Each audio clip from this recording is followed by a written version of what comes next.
Привет, Кума.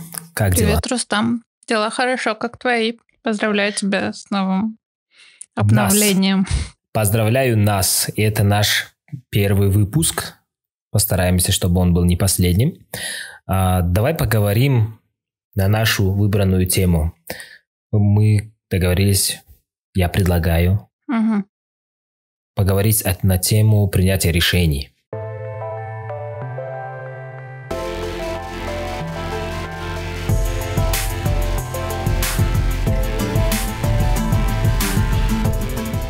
Так, классная тема, потому что я читала исследование, которое говорит, что лидера и успешных людей отличает то, что они быстро принимают решения. Что они, во-первых, их принимают, а во-вторых, что они это делают быстро. Ну, в плане вообще принятия решений довольно сложно иногда приходится, особенно когда речь идет о каких-то серьезных темах. И речь сейчас вообще не о бизнесе, если так взять, потому что решения мы принимаем в принципе каждый день. Несколько десятков решений принимаем. Какое такси поймать, что поесть на обед, с кем пойти на обед, что выпить, куда пойти, я не знаю, вечером и так далее и тому подобное. Вообще пойти ли на работу, не пойти ли на работу. Иногда некоторые решения вообще принимаем на автомате. У тебя было такое? Ну, кстати, замечала ли ты вообще за собой если такое? смотреть на решение с такой точки зрения, то, конечно, многие это, как знаешь, ты такой на автомате делаешь многие вещи там, хотя это не про принятие решения. Выключить стук — это принятие решения или нет? Вот. Ну, то есть ты же делаешь, а потом ты такой, я выключил, не выключил. Ну, то есть некоторые вещи доходят до автоматизма. Вот. Но принятие решения, на самом деле, я себя приучаю быстро их научиться принимать, потому что раньше я затягивала с какими-то вещами, такая, надо подумать, надо взвесить, и все это тянулось. А потом как-то, не знаю, вошло в привычку, что ли, что надо здесь и сейчас быстро решить и себя настолько прокачать, чтобы ты максимальное количество раз делал правильные решения. Принимал правильные решения.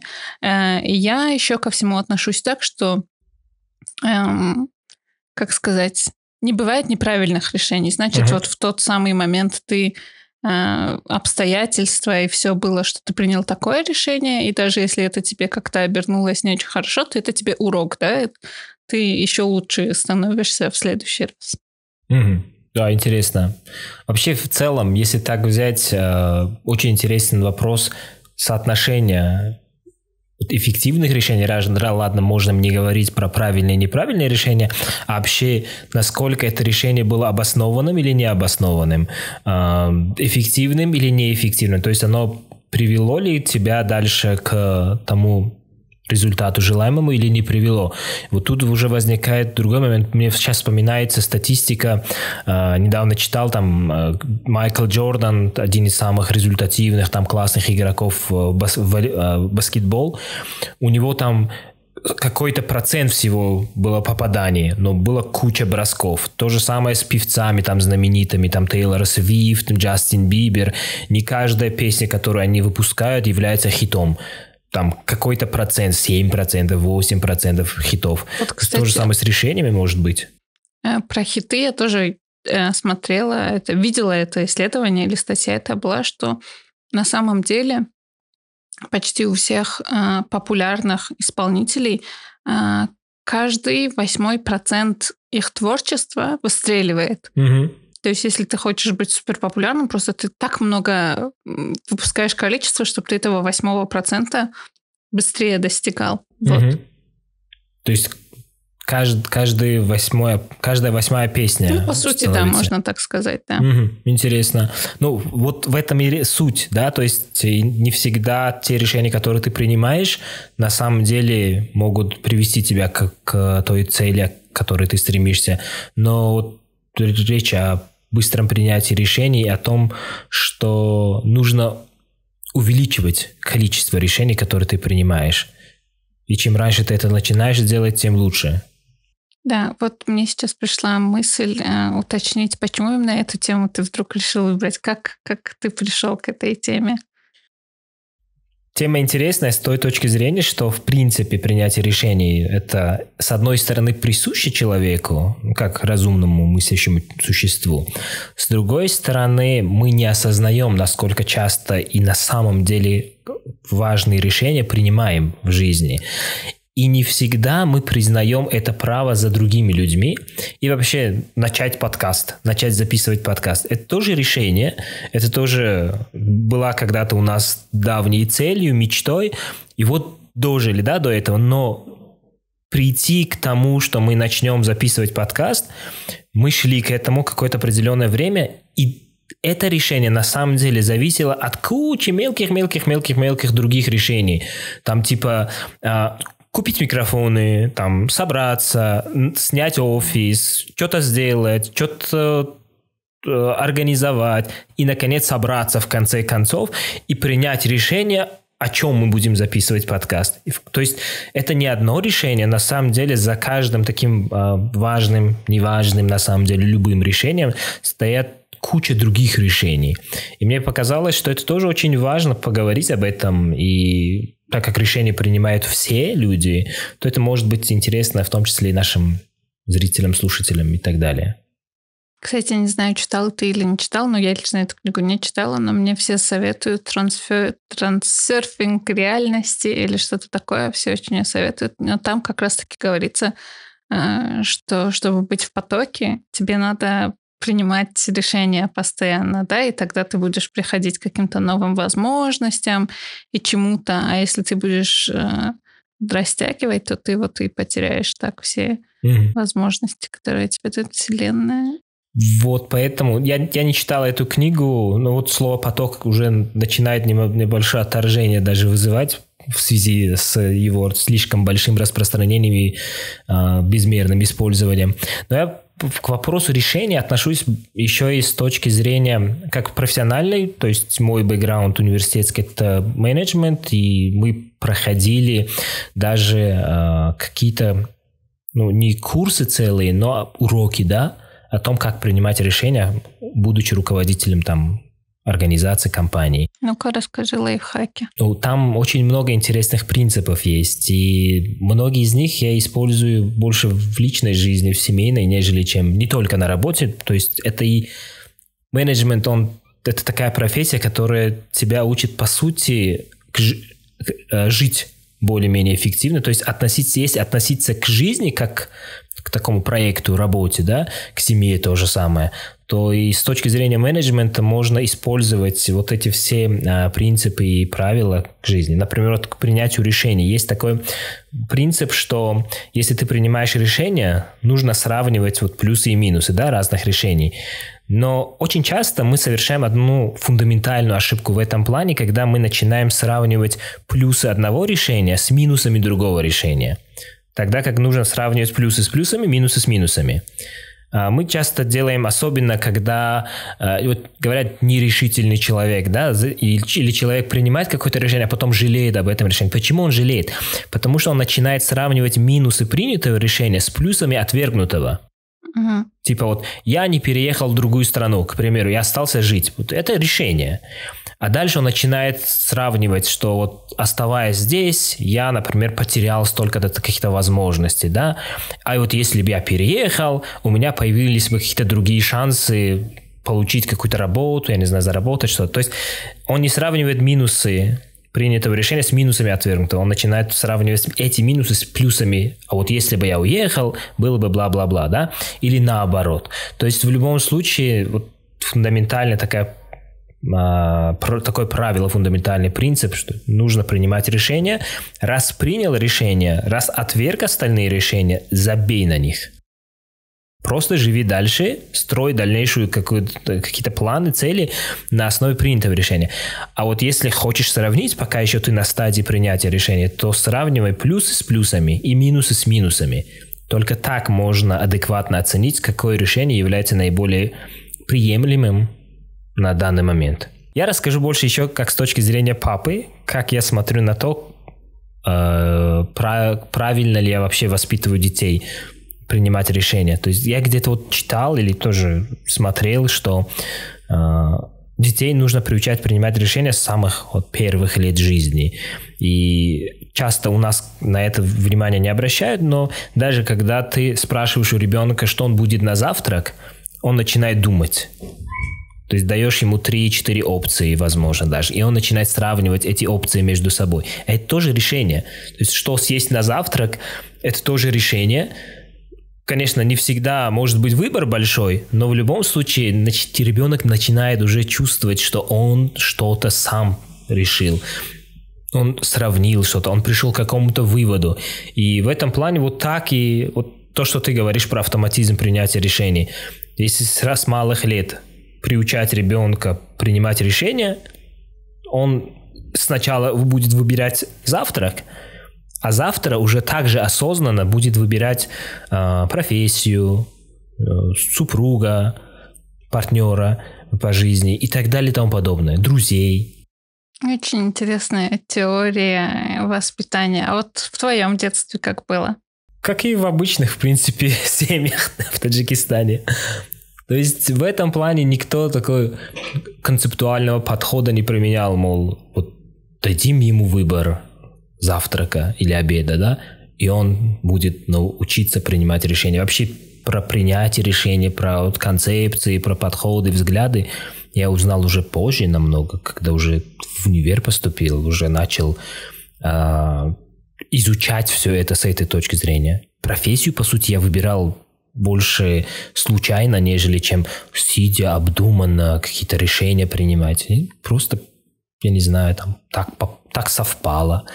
А веришь ли ты в судьбу? Это такой момент, когда придется признаться, что не особо. Потому что то, где я оказался, ты оказалась или все люди оказались, если так посмотреть, это как раз-таки, опять-таки, череда решений. Приняли какие-то решения, в итоге ты оказался здесь. Может быть, за тебя где-то приняли решение. То есть это не всегда может быть и твое решение. Но в любом случае это чье-то решение. Да, ну вот смотри, я, например, на это смотрю, как на этот... Есть же такая... Как игра, типа выбрал вариант А, и у тебя дальше новая ветка, короче, пошла, и ты там просто миллион вариантов исхода событий. То есть я на это всегда как-то так, наверное, смотрю. А чем это отличается от взгляда с точки зрения принятия решений? Ну, то есть я верю в судьбу, но вот именно в таком плане. Не так, что у тебя есть... было вот такое правильное решение, и вот типа у тебя было все классно, а есть неправильное, а просто есть решение. И ты такой пошел по одному сценарию. Сценарий А, сценарий Б, сценарий С. Концепция судьбы предполагает, что сценарий уже давно написан, и ты просто пассивно идешь по этому сценарию, потому что решение, по сути, уже давно принято, и оно известно.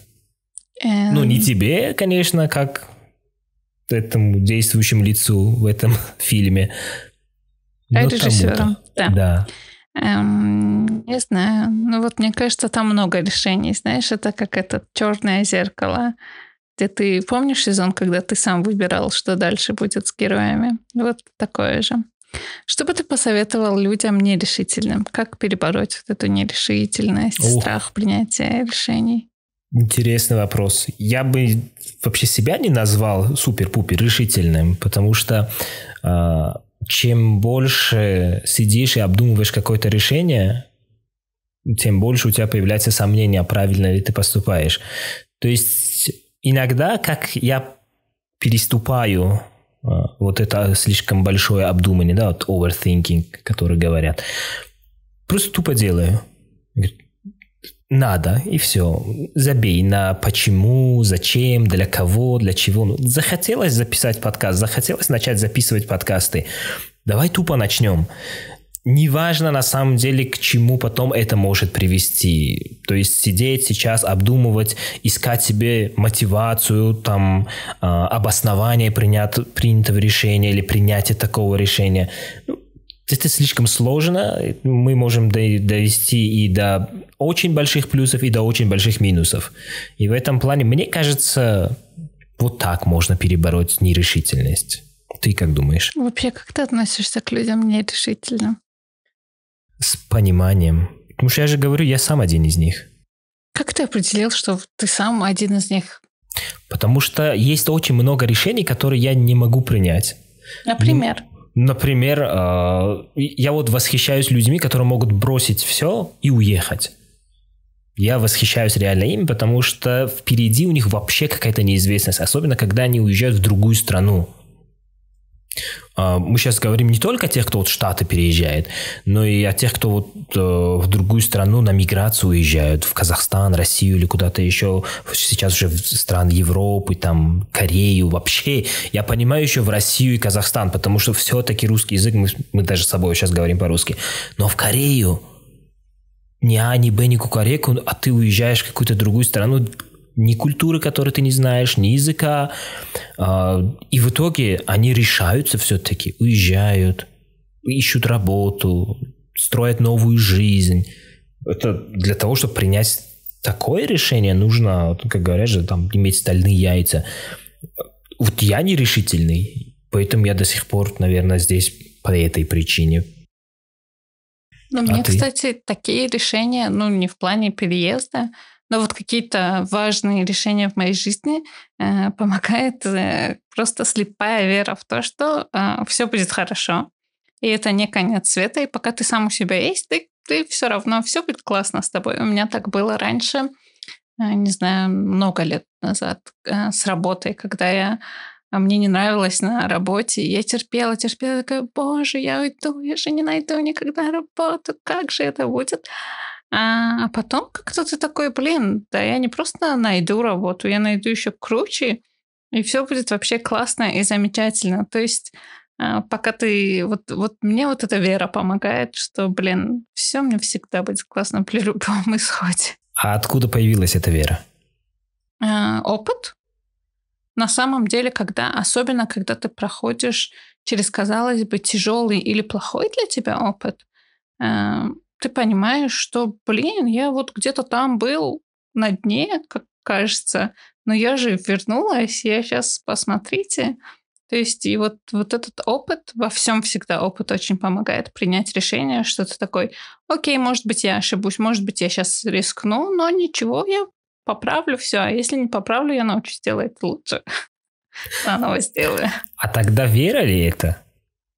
Мне что-то видится, что это не столько вера в судьбу, что что-то сложится хорошо, потому что кто-то написал твою судьбу, это не трагедия, а скорее история успеха, да?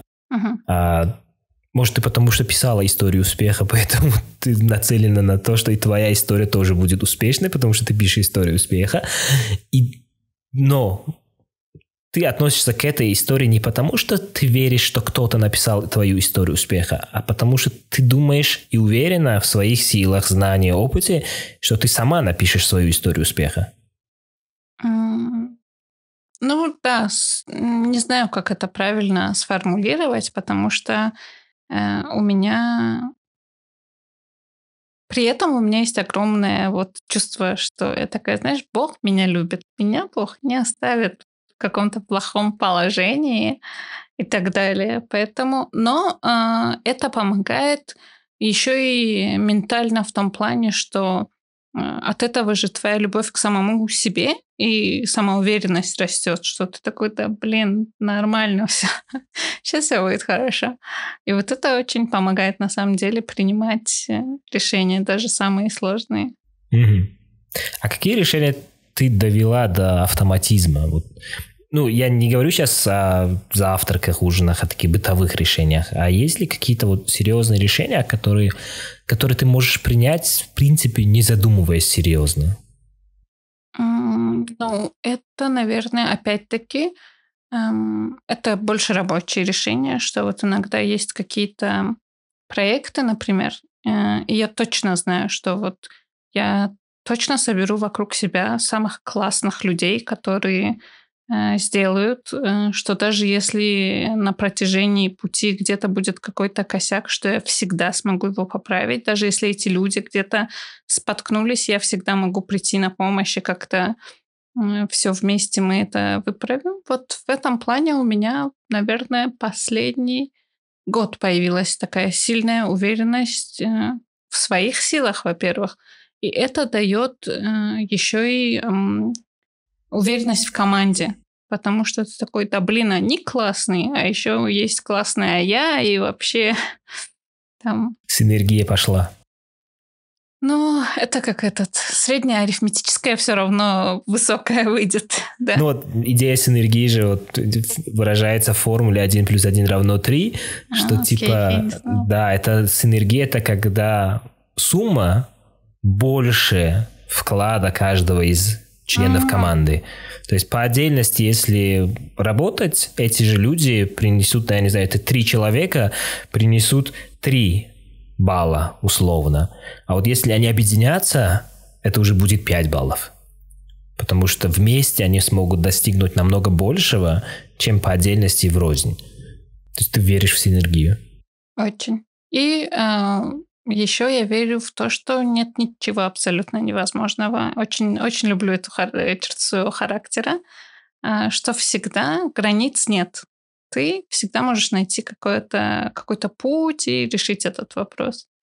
Вот это тоже очень помогает принимать решения, что ты такой, да, сейчас есть миллион других вариантов, как все равно прийти к результату.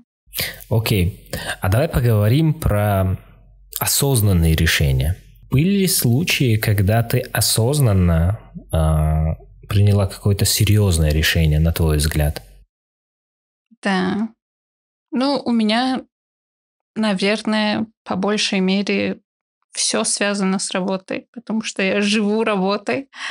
Наверное, это уйти с одной небезызвестной нам с тобой компании оттуда, покинуть эту работу. До сих пор я считаю это лучшим решением в своей жизни. Вот это было такое осознанное решение, и это было решение не такое, что ой, да лучше я без работы буду, чем с такими ужасными непрофессионалами, а просто осознанное решение, что я просто не хочу находиться там, где непрофессионально себя ведут. Да, мне не место среди таких людей. Это было сложное решение? Нет, абсолютно. Я помню тот день, когда я замечательно, прекрасно написала письмо о том, что я увольняюсь.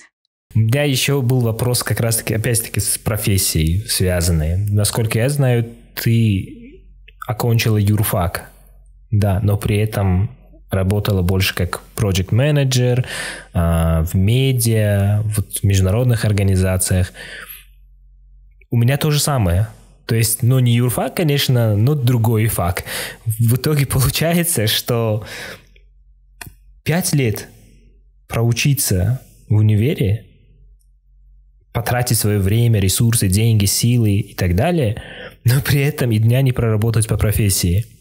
Насколько сложно или наоборот легко было отказаться от вот этих усилий, скажем так? Ну, профессию свою, к сожалению, или к счастью, не знаю к чему, выбирала не я. Это было суперспонтанное решение. Я почему-то хотела быть хирургом. Слава богу, что им не стала.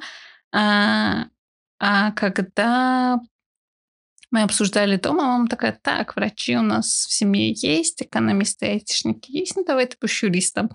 Это это советское мышление, знаешь, когда вот должны юрист престижно, учитель престижно, врач престижно. Я такая, ну ладно. Но я считаю, что университет и вообще любое образование нам нужно не сколько для того, чтобы получить знания в какой-то определенной области, сколько научиться дисциплине, что ты можешь сидеть и изучать что-то кропотливо, да, тратить на это свое время, с уважением относиться, с ответственностью. То есть больше с этой точки зрения я смотрю на это. А потом, да, так получилось, что сначала Я работала в НПО, где они занимались правами человека, но это не была именно юридическая, как это правильно сказать, сфера, а именно пропаганда, повышение осведомленности о правах человека и так далее. И вот так пошло-поехало, вот я и ушла. Правозащитная сфера. Это студенческие годы было? Да, мне было... Сколько мне было, господи? Да, это был мой первый курс. Вот. Угу. Так что вот. То есть по течению пошла больше? Ну, я бы не сказала, потому что до этого, например, вообще была музыкальная сфера. Моя бедная мама все время думала и спрашивала, чем же я хочу заниматься, потому что то я занималась музыкальными проектами, то летом я работала в рекламном агентстве. Видишь, судьбоносно оказалось. Потом вот НПО, где права человека, дорожная безопасность и куча-куча всего. Поэтому моя мама такая, чем ты занимаешься и кем ты вообще хочешь достать? У нас очень похоже, кстати, судьба, да, сложилась. Потому что у меня тоже было, что профессию выбрал спонтанно. Я до последнего момента думал, что я пойду на финансиста учиться. Но это тоже экономика, это тоже математика. Точные науки я, в принципе, всегда любил. И просто в день выбора профессии мне почему-то показалось, что менеджмент интереснее. И просто выбрал менеджмент. И в итоге подал на менеджера. Ну и прошел, и дальше отучился на эту профессию. Но при этом, опять-таки, где-то с последних классов школы я волонтерил, там что-то в каких-то проектах участвовал, общественных организаций. Тогда очень активно работал Союз потребителей. До сих пор с ними дружу. Классные ребята, классная организация. И вот начиная с Союза потребителей, затем пошли другие организации, молодежные и так далее, и тому подобное, в том числе правозащитные. Я много лет потом уже проработал в правозащитных организациях. Сначала был волонтером, потом уже сотрудником, и все, и ушел в права человека. Это тоже было, с одной стороны, спонтанное решение, но с другой стороны, мне было интересно. То есть какое-то вот решение в данном случае нельзя сказать, что шел по, скажем так, по течению, да, но мне было больше таким критерием принятия решения, чем заниматься в профессиональной сфере, насколько это мне интересно. Кайфую ли я от того, что я делаю, или нет. Да, вот то, что я сейчас, кстати, тоже делаю в профессиональном плане, с искусственным интеллектом все это связано. Это потому, что мне самому интересно. Я кайфую от того, как эти технологии развиваются. Я понимаю, что там есть плюсы, минусы и так далее и тому подобное, но мне интересно, куда нас заведет все это. И вот это тоже важный момент по принятию решения, когда я вот отказался от другого контракта в пользу этого контракта, который у меня сейчас. Это тоже принятие решения. Оно не было очень легким. Нужно было обдумать плюсы, минусы, за и против разные, но в любом случае главным таким критерием был интерес. И в том числе человек, который предложил этот контракт, он вспомнил историю Стива Джобса, когда он нанимал президентом компании чувака, который до этого был президентом компании Coca-Cola, мол, до скольких лет, сколько еще ты будешь продолжать продавать сладкую воду? И говорит, типа, сколько лет ты еще будешь продавать? Стаканчики бумажные. Ты дальше будешь вот эти условные бумажные стаканчики продавать, или все-таки придешь к нам и будешь делать великие вещи? Я говорю, блин, да, вот это аргумент. Вот очень интересный аргумент был. Это тоже, то есть влияние интересов, убеждений, каких-то хобби, может быть, на принятие решений. Насколько вообще это адекватно, если так взять? Я считаю, что во всем очень важен баланс. При этом есть, например, вот эта дилемма, что найди то, что ты... занимайся то, чем ты любишь, и ты не будешь работать ни дня. Ага. Там, вот это, простите, если я как-то неправильно сказала. Но это тоже очень тяжело на самом деле, да? Это какой-то редкий идеальный вариант, когда так все совпадает. Во-вторых, даже там, где ты очень любишь, будут дни, когда ты будешь проклинать весь свет и говорить, что даром оно тебе не сдалось. Ну, в этом плане я относился к этому с другой точки зрения, что я, в принципе, занимаясь любимым делом, не имел в виду, что я прям люблю каждый момент заниматься этим делом, а больше кайфовать от результатов. То есть приходят какие-то задачи, к примеру, вот по работе. Нужно сделать что-то. Процесс может быть отвратительным в целом, или сложным, неприятным, неудобным, некомфортным, но когда ты делаешь, а потом смотришь, что получилось, и вот этот результат тебя удовлетворяет, ты кайфуешь, ты начинаешь получать удовольствие уже от того, что ты сделал. Не только как ты это все сделал, как ты провернул всю эту задачу, выполнил, да, какие технологии использовал, внедрил, не внедрил, а потом смотришь, что это работает. Сейчас моя работа больше связана с искусственным интеллектом, IT, внедрением всего этого.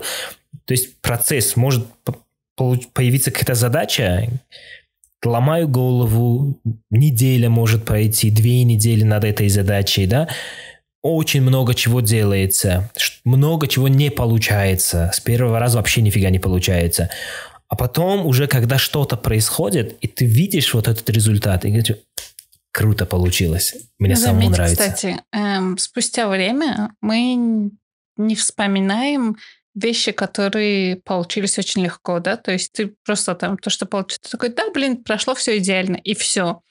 Но как мы с каким удовольствием всегда рассказываем, когда что-то было трудное в пути, ты вспоминаешь именно эти моменты, ты не вспоминаешь момент триумфа, когда все уже классно, ты такой, вот там накануне все сорвалось, но я смог.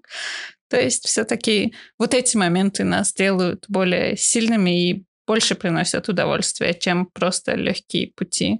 О, согласен. Люди некоторые вообще от этого кайфуют тоже. Больше, наверное. Тут уже как раз-таки есть люди, кто... Специально принимает такие решения. Может быть, специально принимает, а кайфует, потому что было плохо. Гордятся, потому что было плохо, хотя они могли приложить все усилия для того, чтобы плохо не было, по сути, да, если так взять. Тут возникает какая-то интересная ситуация, когда люди потом начинают сами себе подлянки устраивать для того, чтобы их жизнь не казалась сахаром, чтобы потом они гордились тем, через что они прошли. Исследования говорят, что наш мозг, к сожалению, склонен именно к страданиям, и поэтому особенно люди, которые через какие-то сложные ситуации прошли, а потом восстановились, их мозг будет все равно все делать, чтобы уйти в страдания, потому что там ты легче вот эти перепады. Когда тебе очень плохо, малейшее хорошо тебе кажется как вау, и поэтому мозг тебя сам такой, давай. Вот. Качели эмоциональные вот эти. Окей. И есть вот такая вещь, как, я не знаю, как это, самосаботаж. Вот. Называется, что когда все хорошо, ты иногда вот замечал, есть некоторые люди, вроде все ровно, а там на ровном месте просто вдруг появилась какая-то проблема. Вот, оказывается, это в том числе наш мозг с нами так играет. Вообще мозг, кстати, вот ты сейчас подняла тему мозга, есть когнитивные искажения. Вот когда готовился к этому подкасту, искал информацию, собирал с помощью чат-GPT нашего любимого.